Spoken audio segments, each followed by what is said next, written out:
Everybody, it's Mr. P here, coming to you with your e-learning for April 28th, Tuesday, April 28th.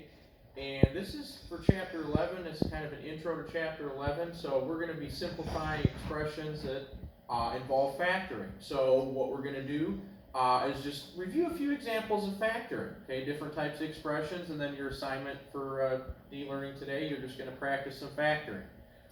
Okay, again, this is a lead into Chapter 11. So let's just go ahead and look at some examples. First of all, we're going to look at an example where we can factor out a GCF. Remember, a GCF is a greatest common factor. That's one type of factoring we looked at. So let's look at two examples like that. First one, let's say I have 5x minus 25. I look at those two terms and I ask myself, what is the greatest number that those two terms, or those greatest factor that those two terms have in common? I would find that that's 5, right? So when I factor out, right, that means I divide by what I'm factoring out. So I have x minus 5 left in the parentheses, and my factored form would be 5 times x minus 5. Okay. Let's try another one, GCF. Okay, so I have, let's say, 3x squared plus 6x. Okay, so first I look at the numbers. Okay, so what's the common factor between 3 and 6? Right? You should be telling me that's 3. What's the least power of x they both have in common? Okay, that would be x. Just x to the first. So I factor out 3x. Remember, that means I divide by what I'm factoring out. And I end up with just x here. 6 over 3 is 2. X's go away. So I end up with x plus 2. And that would be my factored form. Okay. And then we got factoring different types of trinomials. Okay, so let's go ahead and do a couple of those. So factoring trinomials, remember that's quadratic expressions that have 3 terms, trinomials, right? That tri means 3. So factoring trinomials, let's look at a few of those. Again, feel free to look back at your factor chart. I have included one of those in the folder for today's e-learning. Factoring, so let's say I got x squared plus 19x plus 90. Right? This is where I ask myself, okay, what are factors of 90 that add up to 19?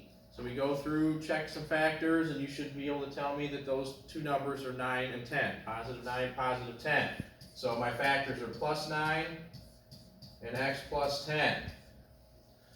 All right?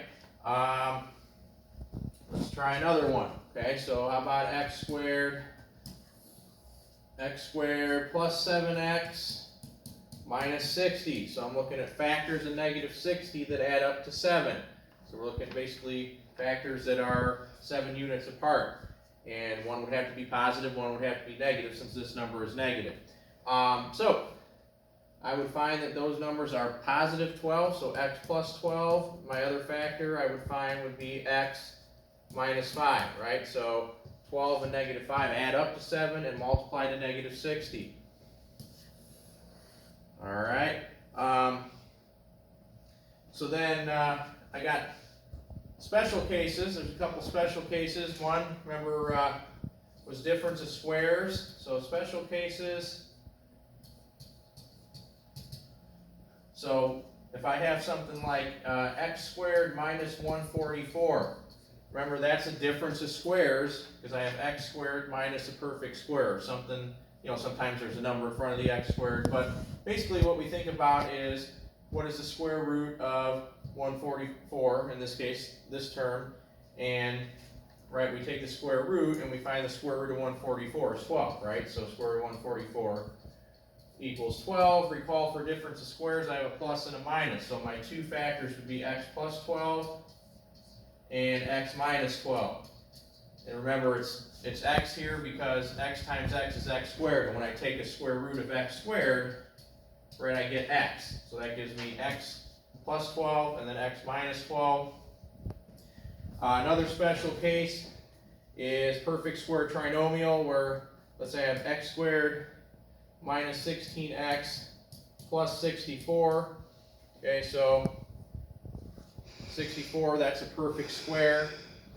Okay, and obviously the first term ends up being a perfect square also because I have x squared, which is really just 1x squared, right? So square root of 1x squared is just x.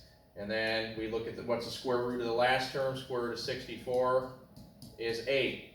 And then as far as what sign I'm going to have, I look at the sign on the second term. And remember, I either have both positive or both negative. Since this is negative, it's both negative. So I have x minus 8 and x minus 8.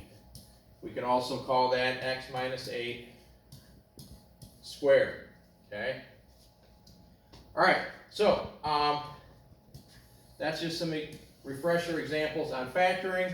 Let's go ahead and do a couple where we have to factor and then solve, okay? Because we'll be applying that skill as well in chapter 11. So factoring and solving, not only do I factor, but then I also have to set each factor equal to 0 and solve. So we'll do that in just a second here. Okay, so I'll go ahead and clear that off. So again, solving by factoring. Let's say I have x squared minus 3x minus 54 equals 0. Remember, to solve a quadratic, whether I'm factoring or otherwise, I have to have one side equal to 0. So factor, I look at factors of negative 54 that add up to negative 3. So basically you're looking one positive, one negative, since that's negative, and you know they have to be 3 units apart there. So we should find that x minus 9 and x plus 6. Okay, get the job done. Remember, I'm not done because I have to set each one of these equal to 0 and solve, right? So x minus 9 equals 0. Add 9, right? So x is equal to 9. Then I set x plus 6 equal to 0. Subtract 6. So x would also equal 6. Okay, so those would be solutions. One last one here, 5x squared minus 25x equals 0. So this would be one where I'd be factoring out a common factor, GCF, and then solving, right? So what do 5 and 25 have in common, first of all? 5, right? That's the common factor, greatest common factor of 5 and 25. And then what's the power of x they both have in common? That would be just x, right? Remember, I divide by what I'm factoring out, so divide by 5x, divide by 5x. So I'm left with x minus 5 in the parentheses. Remember, I set each one of these equal to 0, okay, to solve. So 5x equals 0, divide by 5. Remember, 0 divided by anything is always 0, so one of my solutions is x equals 0. Then I have to set x equals 5 equal to 0. Add 5, and then my other solution would be x equals 5. Again, we'll be using factoring skills and solving by factoring skills in our next section, our first section in chapter 11. Okay, so we'll pick up with that, and until next time, this is Mr. P.